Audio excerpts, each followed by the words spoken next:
Thank you for turning to page 121. Today's kind of a bonus episode I'm going to do to support Independence Games and their Clement Sector 3rd Edition book. They were offering this it was a DriveThruRPG deal of the day for $7.50, and they've decided to extend it through Monday the 23rd. You'll be able to get the PDF of this big, beautiful beast for $7.50. So I thought, what the heck? They were good enough to send me this copy to take a look at. I thought I'd show a little love their way and go ahead and do a special extra episode where I take a look at one of the aspects of the book I liked the most, and something I'm definitely going to be adapting to my other science fiction game. So we're going to take a look at that today. Again, I'm still doing the subscription drive. I've had great response to it, a little bit more to get over the top. I appreciate everybody that's stepped up and gone ahead and subscribed to the channel. A little bit more when we get there. So if you could help out there. Also, I have a Patreon going. And there's some details on some of the rewards I'm going to be offering for the Patreon. But it's more for other games right now, so I'm not going to go into those details here. So today, again, a look at this big, beautiful book, the BBB, from Independence Games on page 121. All right, this big, beautiful book has over 600 pages of goodness in it. We're going to take a look at some of the character generation sections and how they go about it, and some things that are unique to this book that are definitely going to get added to my to one of my campaigns. I'll get more to that in a minute. So basically, the character creation we're very familiar with. We have the usual stats: strength, dexterity, endurance, intelligence, education, and charisma. And there are different ways to roll it depending on what character you're playing. The standard roll for Independence Games Clement Sector is 3 dice 6, drop the lowest. So this is going to tend to get you higher stats. I'm kind of a fan of that. It's something I've used in other games. I'm not sure I'm going to do it yet, but I do like that, and I like that that's their core rule.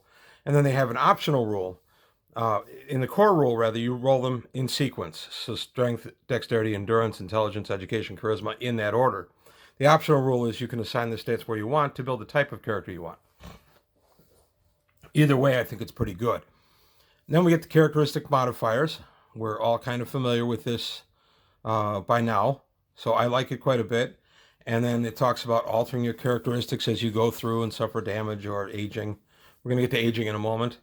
Then they have some background skills, primary languages, youth events, which is interesting, stuff that happens during your childhood, and then teenage events, college events, and then careers. So there's a lot of depth for your character creation in this book. I like that artwork. Now we come to aging. Aging is, if you've been following my channel for a while, you know that I am a big fan of Traveler, which this is a 2 dice 6 open game license from Traveler. So it's got its roots in Traveler, but it's its own game, definitely. But you know, if you followed my channel for a while, that I grumble about aging crises beginning at 34. That's old, I think. That's from, 1977. 34 is certainly not an age anymore where you're necessarily dropping off physically or mentally. For instance, I was 38 when I took up the martial arts. So it's just not...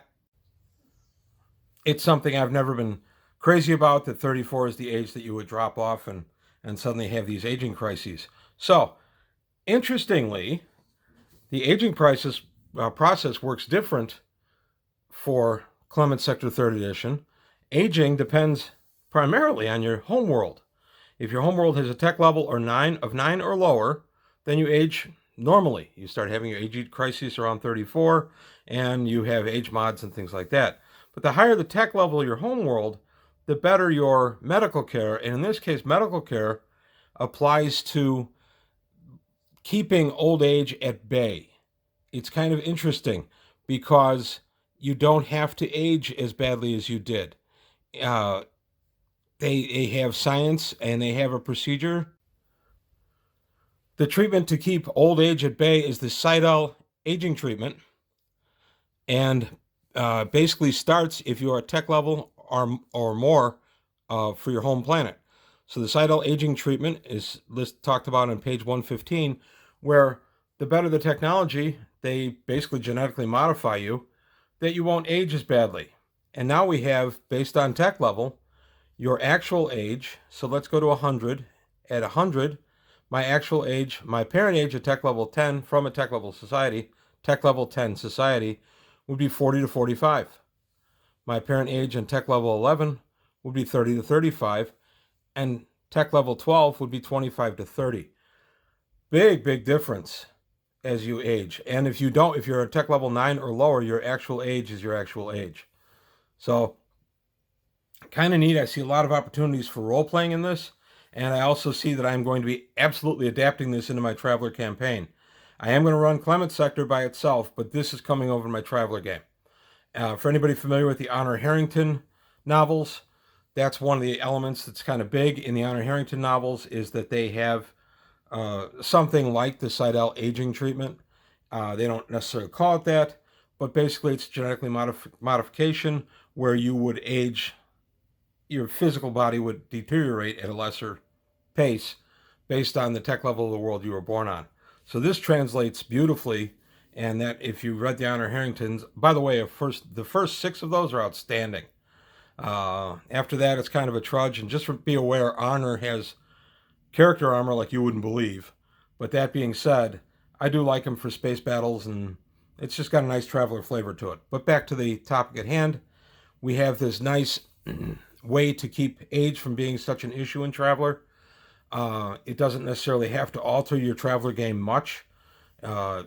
You're in, as all people do, you have as many children or as few children as you choose. You just have a much longer span to decide. If you are tech level 12, you have realistically almost to the age of 200 before you have to make a decision as to whether to have that final kid or not. That's a long time. You could have a lot of kids. Everybody's saying, well, wait a minute, that'll cause a population explosion. Well, yes and no. One, not everybody's going to have a ton of kids. Some are going to have only 1 or 2 throughout the entire time. The other thing to remember is space is huge. Even if you have a massive family with lots and lots of kids, that doesn't mean they all live on the same planet. So there's a couple of ways around it. I like this. It is going into my Traveler campaign for sure, and it absolutely will be used when I run Clement Sector. Aging Crisis almost becomes non-existent as long as you're tech level 10 or higher for your birth world. Now we come to the injury table, the life events tables. I like both of these. I don't know that I'm necessarily going to stay with dice deciding something as important as severe illness and you lose stats. And then we go into the characteristics. I'm going to kind of blow past this. I want to get to AllTrans. AllTrans are essentially genetically manipulated humans, but they've been manipulated for very specific tasks. AllTrans in the Earth sector and Clement sector, depending on where you are, can be looked upon as lesser beings, even in some cases living virtually as slaves. In other societies, they're brought in as equals and thought nothing different for the fact that they're AllTrans. A good example of this would be the old epic 1990s series, Space Above and Beyond, where we had tank-grown humans called tanks, and they were looked down upon by humans who were birthed in the natural way. Yeah, that was a good show, wasn't it?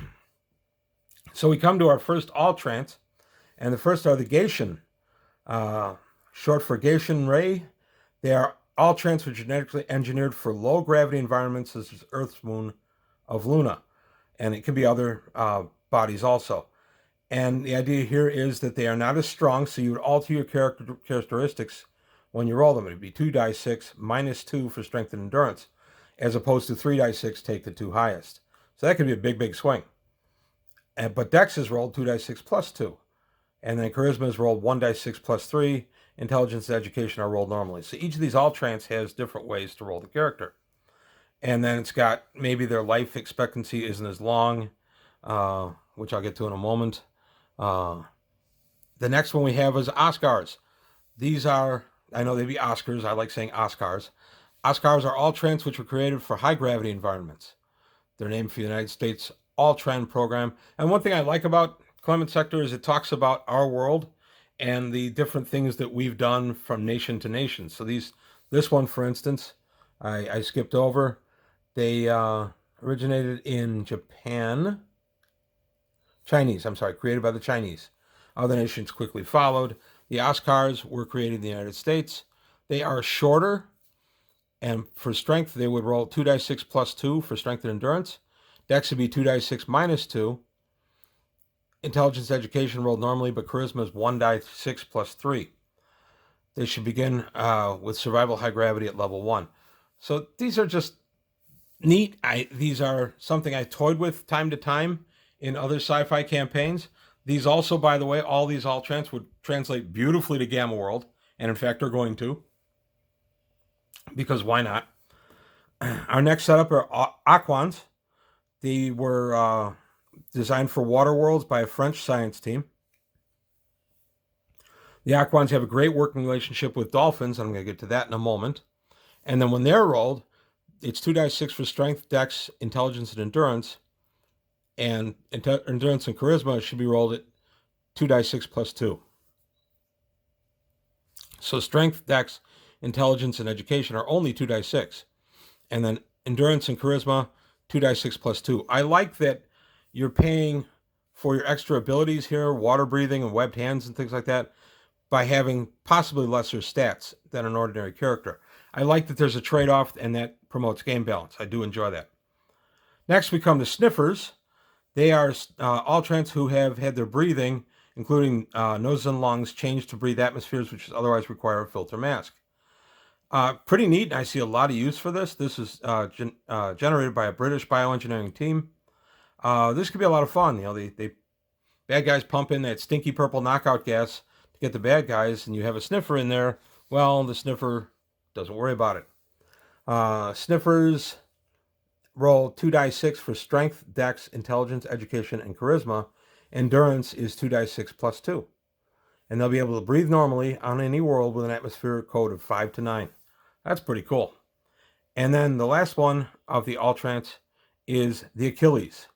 These were combat warriors, super soldiers, if you will, created by China and India. And they became effective soldiers, but they have a shorter lifespan. And they're not really allowed to interbreed. Most are engineered to die at the age of 50. They have that problem. So if you want to play an Achilles, you're going to start out with, you're going to roll 2 dice 6 plus 4 for strength, dex, and endurance. Intelligence, education, and charisma should be 1 dice 6 plus 2. And Achilles start with draw, gun combat, melee, unarmed, and tactics at level 1. And they have thicker skin, which gives them an automatic natural armor of 2. So Achilles are sweet, but they are short-lived. So again, you want to play that super soldier character, that's great, there it is, but again, they've built in some game balance. If you don't like the life limit on it, a little too Blade Runner for you, hey, I get it. Just take it out. It's your game. You can do what you want. Next, we're going to go to uplifts. I love uplifts. Uplifts appear in a lot of science fiction. They have for decades, but I still love them, and I like how they're called out here. They go into the detail of how the uplift program began, and an uplift is an uplifted animal. And then they go into the animal types in just a moment. We get a couple of different classes of uplift. Class 1 is tech level 11, class 2 tech level 12, class 3 tech level 13. Interestingly, in reading the book, I could only find info on class 1 and class 2. I'm imagining that class 3 somehow ended up on the cutting room floor. That happens. But basically, a class 1 is they've modified an ape. An ape would be a class 1. They would need some kind of mechanical device with which to talk. But otherwise, they have the same ape body they had. They're just uplifted for their intelligence. An uplift 2 would be if they added things, such as putting legs on a dolphin, that kind of thing. And I imagine an uplift 2s also can speak with modified vocal cords. And uplift 3, I imagine they intended to be even more radically uplifted. But as I say, I couldn't find the uplift 3. So going for apes, these were one of the first choices to be uplifted. They gain +2 to strength and endurance, but suffer -2 to dex, intelligence, education, and charisma. And they get +2 die modifier to task related to strength, -2 for tasks that require quickness or agility. Kind of neat. Again, game balance. I could see the argument to be made that apes are pretty dexterous, so I might look to pull that out. Bears. Uplifted bears. Why not? They were originally uplifted as slave laborers to be used as soldiers on Earth in the late 22nd century. They are considered to be rather fearsome. They are class 1. You should be rolled 2 dice 6 plus 3 for strength and endurance. Dex should be rolled 2 dice 6, while intelligence and education should be rolled as 1 dice 6 plus 2. Charisma is 1 dice 6, and class 1 bears suffer a -2 die modifier to anything involving charisma. I can see a bear being big and cuddly and having a high charisma. Uplift 2 bears are physically not as imposing and terrifying, and they are rolled with strength and endurance for 2 dice 6 plus 3. Dex and charisma rolled at 2 dice 6. Intelligence and education 2 dice 6 minus 3. And class 2 bears retain their thick skin, which gives 2 points of natural armor. And then they have to have all their clothing and equipment specially made. And next we come up to dolphins. Dolphins exist in quite a few different settings. Traveler has had dolphins forever. And these are pretty much what you expect. Originally uplifted for humans for dangerous underwater conditions, and now they work nicely with the aquans. Tech level 11, they have an artificial skin, so they add retain water so they can get out of water for a time. They can also use cybernetic arms and legs to allow them to walk on land and manipulate tools. And they still need the little Vox thing to speak. Dolphin life expectancy is only 60 years. That really doesn't seem to be extended by the Seidel aging manipulation. So, uplifted dolphins gain +2 to their strength, +2 to endurance, -2 to intelligence, -2 to education. Charisma is 1 die 6 plus 3, and then they get bonus checks of +2 for underwater activities. I'm not sure about the intelligence being lowered, but again, I'm not here to nitpick. I'm here to show. And then anything you want to alter as you go through your game, hey, that's up to you. And next we come to lions. They are uplifted as class 2 in 2320 in the 2320s by Nigerian and Kenyan governments for use as soldiers. And I like them. They're bipeds. They can speak. They live in prides. And let's see what you roll their stats at. Lions should roll 2 dice 6 plus 3 for strength and dex. They should roll 2 dice 6 for endurance, intelligence, education, and charisma. And they have natural weapons, their teeth, 2 dice 6. And then the last one, and one I really got a kick out of, is a Yeti, an uplifted Yeti. These are not our Yeti on Earth, although, yeah, they are, because that's fun. Yeti are large white ape-like creatures native to Campbell in the Cascadia sector, subsector. A small population of Yeti is uplifted by the Burke Group as slave labor, and then it depends on how you're running your campaign as to what their status in society is. They live to be 7 years old. Average Yeti stands almost 9.5 feet tall. Uplifted Yeti gain +2 to strength and endurance, but suffer -1 to dex and -3 to intelligence and education. Charisma is 1 die 6. They have thick skin, which counts as 2 points of natural armor, and they have survival cold at level 2. And then they get any kind of task they do, which has to do with the weather, they get a +2 for.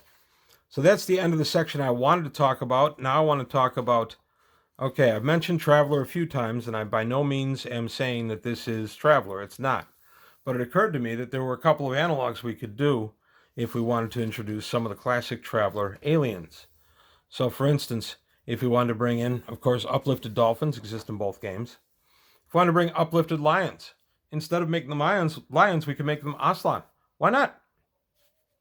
Just have them be uplifted, call them Aslan, give them the Aslan traits, but maybe without the overbearing emphasis on honor and gender-related roles and things like that. So that'd be a good way to introduce Aslan if you wanted to. Also, Fargir, they're uplifted dogs. They exist in Traveler, just have them be uplifted dogs. Translate them over here if you want. As far as Kikri, uplifted horses. Why not? You bring them in, you take away some of the militant herbivore thing, and you've got another race there. And then, of course, one of my favorite that I thought about was Hivers. Uplifted Starfish, why not? It's your game, you can do what you want. So that's just a way to introduce some of the alien races from the other game into Clement Sector, but still retain the Clement Sector feel, but to bring those races in as uplifts maybe instead of alien species. So that's all I've got to say for this little bonus episode I'm doing. Remember, there is a sale going on till the 23rd where you can get the PDF of this big, beautiful beast, the big, beautiful book, the BBB, you can get for $7.50 for the PDF. That's a bargain. This book's a bargain at the hardcover price. Oh my God, of the massive one of $64.99. You would pay a lot more than that for what's in these pages because you would be buying 2 or 3 different volumes at least. So this is just fantastic. I want to thank the folks at Independence Games again for sending this to me to take a look at. I also want to stress I don't work for Independence Games, but I like quality work and I like to talk about it when I can. Here's a look at the DriveThruRPG the site for Independence Games. As you can see, there are a bunch of games for Clement Sector. There's a ton of stuff you can use, and all of this is compatible with the original space game, Traveler, so this is all Traveler compatible. I've been harvesting from this stuff for years. The other thing I want to point out is when you click on the actual Clement Sector 3rd edition, it says that the PDF is $24.99. I'm going to try to attach a special link in my description below, but it's a special link. I'm not sure I'm going to be able to copy it. That link will take you to the $7.50 sale price. That's something that Independence Games put up for Clement Sector 3rd edition. If that link doesn't work, just go to their Facebook page or any of a lot of Traveler Facebook pages, and the link will be there, and it's good through Monday. So just a heads up on that, just so you don't think that something's wrong and you're not able to get the $7.50 deal. Just be aware that you have to click on that the newer link, not the existing link. If you just go to the DriveThruRPG site, it is going to be listed as $24.99. Still a bargain, but $7.50 is way better than that. So that's all I've got to say today. I hope you enjoyed this video. I enjoyed making it. I'm going to bring a few more videos out of this book. I've really enjoyed it. There's just a wealth of stuff in here. So that's it. Comments, polite criticisms, always welcome. Don't forget to subscribe.